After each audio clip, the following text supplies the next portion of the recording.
So, next tip naman natin is develop a plan for your review. Eto na nga, sobrang importante nito yung paggawa mo ng plano sa review. And then yung dalawang factors, two main factors sa pag-develop mo ng plan mo is yung learning style mo tsaka yung budget mo para sa review. Kasi pag-take ng board exam, hindi kasi yan basta-basta. Dapat pinag-iisipan yan, and dapat kilalanin mo muna yung sarili mo para talaga ma-absorb mo yung mga nasa review, ganyan. Dapat alam mo yung learning style mo, ganyan. Tapos syempre, yung isa sa pinaka-importante, yung budget. Kasi, para sa akin dapat talaga you should opt for face-to-face. Okay lang yung online review, tapos dapat face-to-face ka nakapag-refreshen. Kasi kapag face-to-face, na nahahasa talaga yung ano mo yung test-taking skills mo, tsaka yung pakikinig mo sa lecture, parang napapatagal niya yung attention span mo, ganyan, na walang cellphone, ganun. Kasi kapag, hindi ko naman sa discourage ko yung online, kasi nga lang, online kasi ako nung first take ko, tapos doon nakita ko rin naman yung iba't ibang effects niya talaga, and na-realize ko, hindi nga talaga yun para sa akin, pero hindi, yun kasi, yun yung problema, hindi ko kilala masyado yung sarili ko nung nag-review ko, kaya akala ko okay lang din para sa akin yung online. Ay, isa ring factor nun is yung budget ko, budget namin ng family ko, di ba? Budget namin is para lang sa online review, ganyan. Ayun na nga, balik na tayo.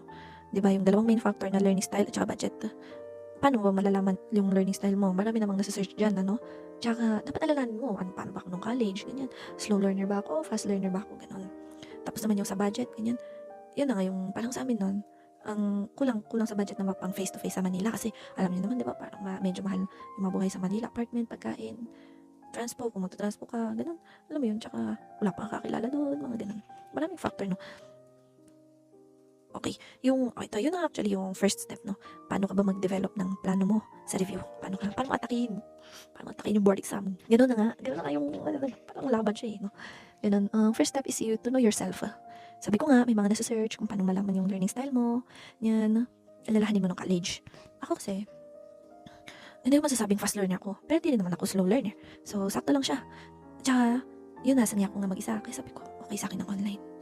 Okay naman siya nung review, pero yun na, nung refresh, parang hindi na parang medyo naano ko na nabobother na ako na nasa startle na ako na, lupit na ng words, tapos walang kausap mo to, di ba? Parang, yun pala, kailangan, yun ganun kasi ako, yun naman yung hindi ko na-realize sa sarili ko na kailangan ko ng kausap ko, karamay, ganun. Hindi naman sa dependent ako sa ibang tao, pero yun kasi, that's just me.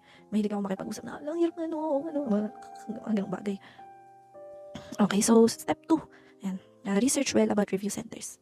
Kasi meron mga review center na fast-paced, meron yung mga review center na medyo mas mabagal, slow-paced, meron yung review center na, kasi mga fast-paced na review center, yun usually yung sobrang daming kino-cover, ganyan.